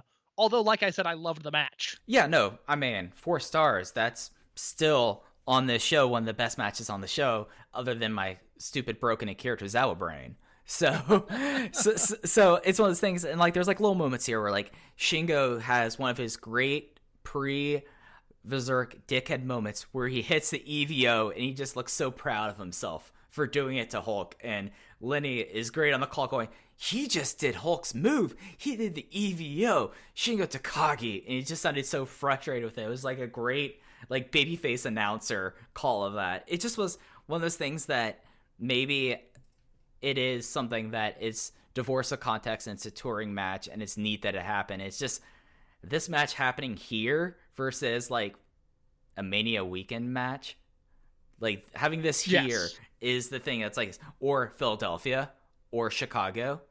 That's the thing to me. I'm like, oh, I see this as, I totally get why you're 4.5 stars on this. And in the feud that is the trademark singles feud of this era, the Dragon system, it's important and it's awesome that this match happened, but it feels like it was misutilized for this show. And I think that's fair. I think this match in Philly in the arena, if it's Hulk versus Shingo at the anniversary show instead of Danielson versus Shingo, I trust that crowd to be, near levels of interest as they were into Danielson. And I think at that point, you're looking at, just like Danielson versus Shingo, an all-time great match in this promotion. Here, what's cool about this match, to me at least, is that it's a really good Hulk match. I thought Hulk was really good. They do a spot where Hulk is kicking Shingo in the head, and Shingo tries to shake it off and fight back, but before he can even do that, Hulk just kicks him again and knocks him out. And Shingo would end up kicking out of that kick, but there's a moment where his momentum looks like he's about to rejuvenate, and then Hulk thwarts that again. And it's a great looking spot. My one big issue with the match is that Hulk wins with the H Thunder, which I've always thought was just a super weak looking move. H Thunder's weird. H Thunder is not like the best move of his, and it's one of those things that really, like, the EVO and the EVOP were something like the Phoenix Splash. I felt like the fact that him at his size was able to usually hit a very good Phoenix Splash. I thought that was a great finish. H Thunder was always just there for me, Yeah, not a good looking move, at least in this context. Yeah, something I wanted to touch on, and maybe this is something that, how special this is. I'm taking a look at my notebook of all Hulk's Freedom Gate defenses. This might be his best defenses champion, to be honest. Ooh, that is a good question. When I think about the BB Hulk defenses and I rush to my cage match to validate any thoughts I might have on this. No, you're well within your right to do it.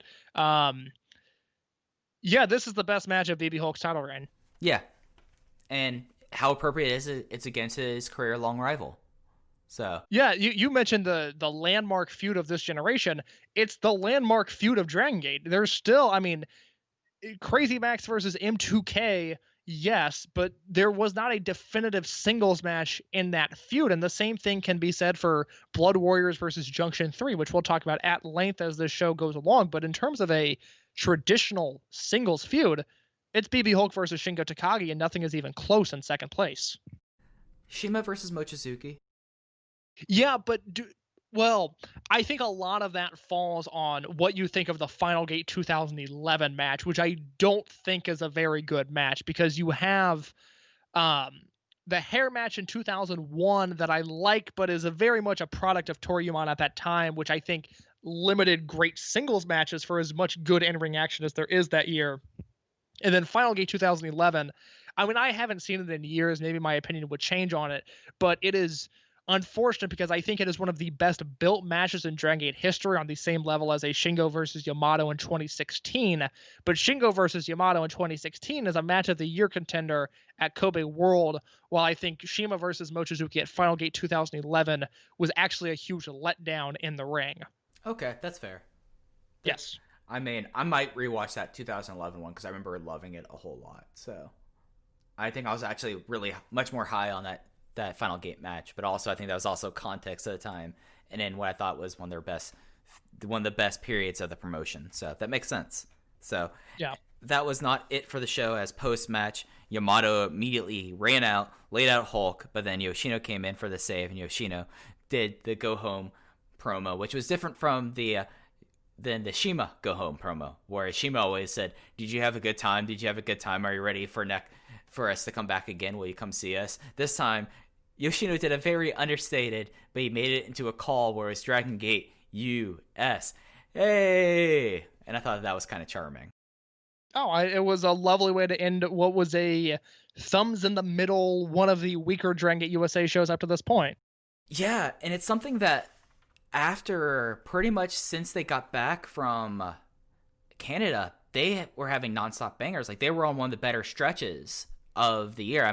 Even I felt like Toronto was not a bad show, but this one was the first one that actually had an hour of the show since Phoenix that I absolutely detested. Yeah, it just I think on the same level as maybe the Uprising show from the start of the year, that show in Chicago, where there's some definitively good matches on this show. Again, I loved the main event, and I think Jacobs versus Moxley, which I know at one point was free on YouTube, but I could not find that match, unfortunately. Two great matches, but just a show that was just bogged down by so much nonsense and so much bad wrestling. It's unfortunate. And it's one of those things that we can really say that we're almost finishing up the 2010 year in Dragon Gate USA, but seems like the big issue, at least in my enjoyment of the promotion, is when they try to bring in stars from different places in here and try to force them onto a show that they just feel completely just out of place. Yeah, I mean, it feels like every episode we're talking about how it's a reboot and a new era of foreign talent, but that's what it is. I mean, we talk about it with these timelines, and on the next episode, we'll talk about what Ring of Honor was doing at the time and sort of the shifting indie landscape again. But there's just it had to be such a frustrating promotion to book because there is talent coming in and out at all times, and on top of that, and this I have no sympathy for having to follow Dragon Gate stories, the canonical happenings in Japan. That is something that Gabe needed to be aware of when he got in bed with this idea. But the constant exiting of talent and the new faces being involved, I mean, he's done an incredible job with the cards he's been dealt. But again, if you would have asked Gabe in November 2009, who are your guys? Well, it's going to be Davey Richards and the Chikara guys and TJP and the Young Bucks. And those guys are all gone a year later. Yeah. And I mean... And it's not like the exits are going to stop after this. We are, once again, very close to another cycle of American talent leaving and another cycle of American talent entering the picture. Yeah, and you brought up a really good point about Gabe being on the ball and having the communications here. One of the cardinal sins we've said is the continuity, and we are starting to see some massive continuity things. Like, as much as I love the debut of Ronin and how they turned and how that all worked, especially for Gargano, the whole Brody Lee thing was a very big point that it played out in the end, but it definitely, like, canonically and continuity is something that we brought up on the Uprising weekend, something that they have huge issues with, and it's still an issue that we are seeing throughout 2010.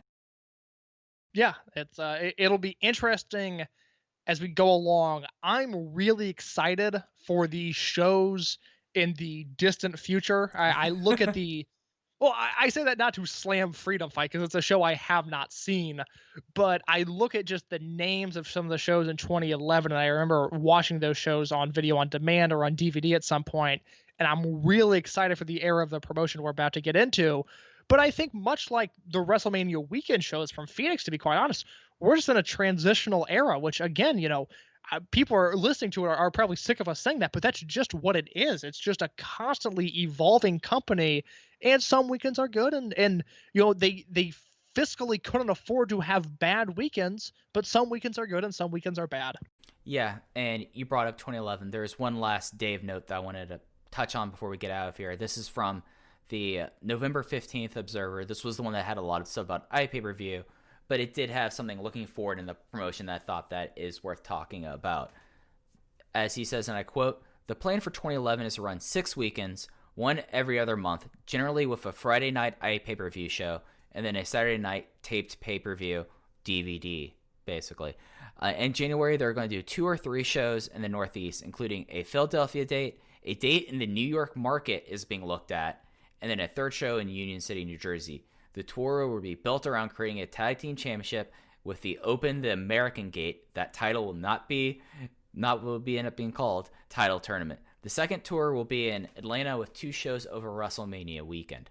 There'll be a Midwest tour with Chicago in another city, as well as a Northern tour hitting Toronto in another city. So we're already looking ahead to that. At least Gabe's getting out here. We have our plan for 2011. You've talked about a lot of the shows here, and we're going to explore over like the next I guess months of Rewind and Rewatch how different this is from the plan at the end of 2010 to how it is in 2011 in general as we go through each show. Case, anything else you want to hit on before we get out of here? We've been on this episode a little bit longer than even I was expected, even though knowing that I had to talk a whole lot about Deep Drunkers. Yeah, Mike, I'm tired. Oh my Right. goodness. Yeah, it's in your @_in_your case on Twitter. And open the voice gate @open_voice_gate on Twitter, and that's all I have. All right, and I'm at Fujiheya. So next week we will be back talking about the 2nd show of this double shot. For Case, I'm Mike. This is Open the Voice Gate, and take care of each other. All right, bye.